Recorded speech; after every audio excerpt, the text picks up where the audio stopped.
I would just like to take this time to acknowledge that 15 years ago, I failed my first year of university and I'm still here.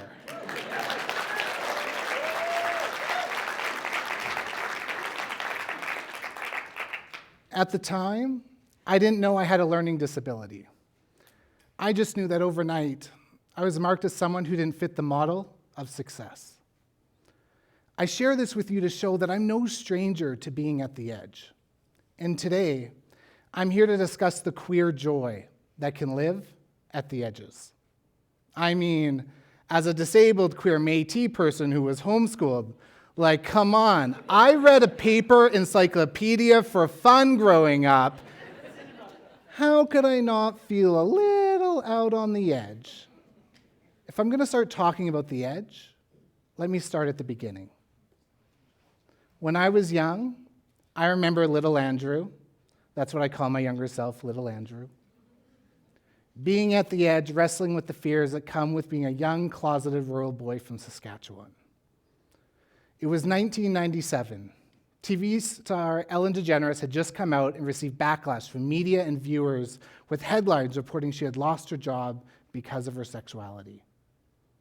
At this point, I didn't know much about being gay, but I was learning it was something to hide. Eventually, I reached the very edge when I battled with the question, would my parents rather have a gay son or a dead son? Now, it's getting a little heavy in here. And I want to remind you, and maybe me, that there's a happy ending to this story, with me being up here today with all of you.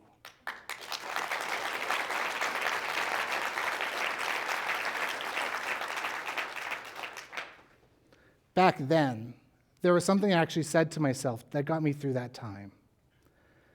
I said, I want to get through this so no one else feels alone. Because sometimes what we think sets us apart can actually be what connects us most deeply. And maybe there is joy in not fitting in. Let me explain.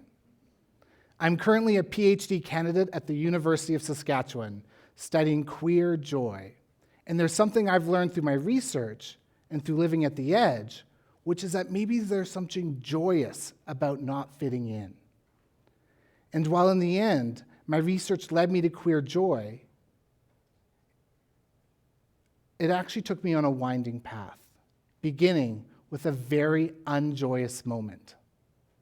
So, I was working at a local nonprofit on a community project addressing gender-based violence. Now, in my context, gender-based violence is any act that aims to hurt other people for not performing gender correctly. The idea that boys can't wear nail polish, girls can't fight, or men can't love men and women can't love women. It's essentially the kind of harm people experience simply for not fitting into someone else's idea of who they should be. One day, my co-lead from the nonprofit agency got a call. Someone is furious about our recruitment poster. They thought it excluded them. Because on our poster, they didn't see the words that reflected their identity.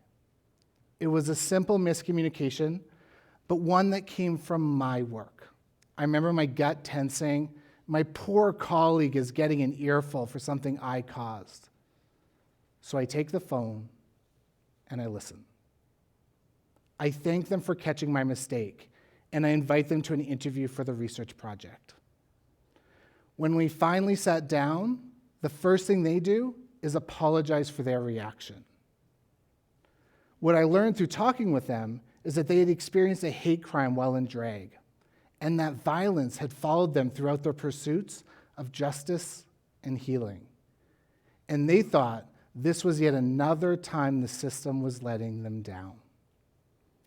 It turns out they hadn't done drag since the attack. All I did was listen. And then I said, I'm so sorry you had to go through that, and that no one saw the pain that your drag character also went through. They froze. then tears. Because no one had ever named that pain before. That grief of losing a part of themselves that once brought them and others joy. Months later, I ran into them again, and they said, "You'll never understand the impact you had on my life." I was stunned. I mean, all I did was listen and witness their story. But something shifted in me that day.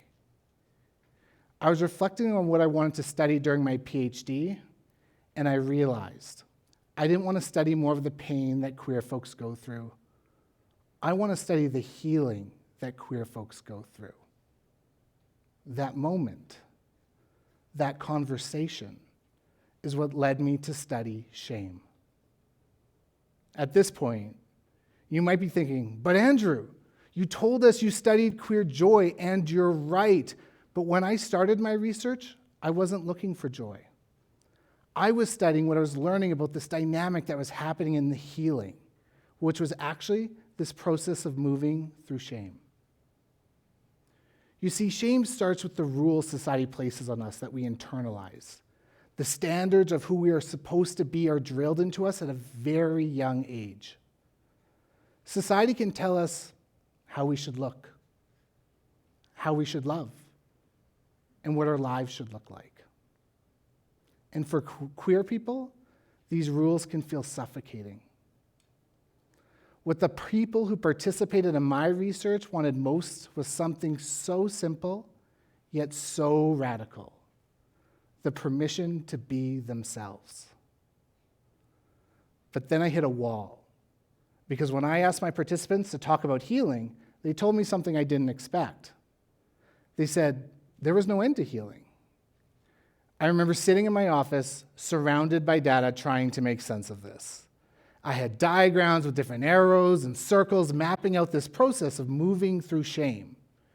And what I saw looked like this endless spiral of hanging out with shame. And that didn't sit right with me. The people I interviewed didn't sound trapped. They sounded liberated. So what was I missing? So I went back to the data, and I started asking, if there was no end to healing, where were my participants arriving? What was on the other side of shame? And that's when I saw it. My participants were describing something deeper, something radiant. It was queer joy. Queer joy is something relational and alive, not just an emotion, but a practice. It's rooted in authenticity and belonging, and shaped through daily acts of resistance and collective affirmation. It reminds us that joy for queer people is both deeply personal and profoundly political, and something we can all learn from. Queer joy is as simple as having someone use the correct pronouns and name, and as connected as seeing other people express authenticity to the level you also feel joy.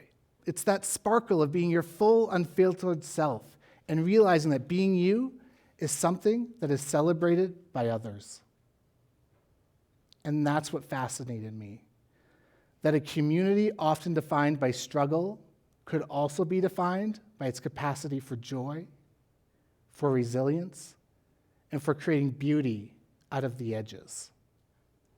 Let me share with you 2 examples of what queer joy can look like. The first comes from my first community research project I worked on as a student examining queer youth homelessness.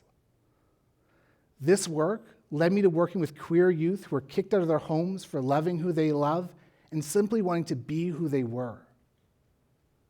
I built rich, meaningful relationships with the youth, so much that I was one of the cousins of the house.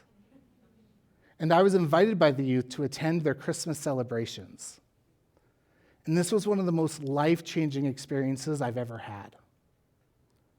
I got to witness queer youth be celebrated. And what I really got to see was love. Love between the youth and between the staff and the youth. It eventually came time to open the presents. And I got to witness these youth receive presents that affirmed their gender identity for the first time. I got to see the young trans man who recently started hormone replacement therapy receive a shaving kit, and a young trans woman receive their very own makeup. And when I looked around, not only was I, but all the staff were in tears being a part of this moment. And not only was that moment healing, it was collective queer joy. Next, I want to talk about a community across North America called the International Court System, a network where queer individuals and drag performers gather, celebrate, and fundraise for people in their local communities. The court is this beautiful, campy mockery of the monarchy. Each year, members hold an election to crown a new emperor, empress, or emprex, a title for the non-binary leaders, who then spend the year fundraising for local 2S LGBTQ+ charities, causes, and individuals in needs. The emperor and empress and emprex even name a prince and princess, a duke and duchess that help them in their fundraising and community building for the year. Just down the road, the Regina Court has raised funds for a room dedicated to supporting queer people living with HIV. I heard stories of the court's history across the continent stepping up to support queer initiatives when no one else would. And when I traveled to Regina's coronation, that's their annual ball that celebrates the outgoing monarchs and welcomes the new ones, I was completely taken aback. Here were people from every walk of life, people from the edges, coming together in gowns and glitter to celebrate their impact in their community. Again, it was collective queer joy alive in front of me. And not only did I get to witness it, I've recently started to become a part of it as a drag king named Slim Pickens.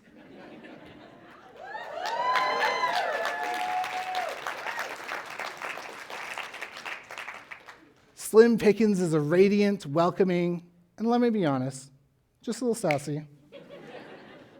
Slim makes sure everyone feels seen, celebrated, and has a good time. Through Slim, I found another kind of liberation, a chance to express parts of myself I was afraid to let breathe, to move in ways I didn't think I could, to become something more whole, something more free. And that journey led me to something beautiful. Together with my dear friend China White, Slim Pickens helped start the Land of the Living Skies charity here in Saskatoon.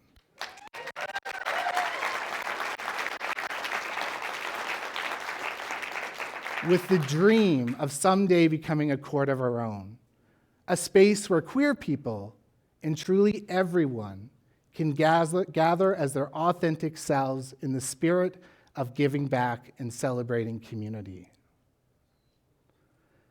As I stand here today, I think back to little Andrew sitting on the edge, wondering if life would ever feel safe enough to be their true self. If I could talk to them right now, I'd tell them, being on the edge isn't a place of shame. It's a place of possibility. It's where unique stories begin. Because what my research and my life have taught me is that the parts of us that make us different are not flaws to be kept hidden. They're invitations. They're invitations to connect, to create, to imagine something beyond the limits of what we were told we had to be. And when we stop trying to fit in, when we start showing up as our full, authentic selves, we give others permission to do the same.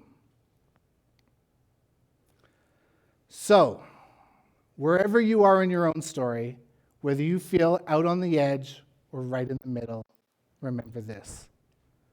There can be joy in living on the edge.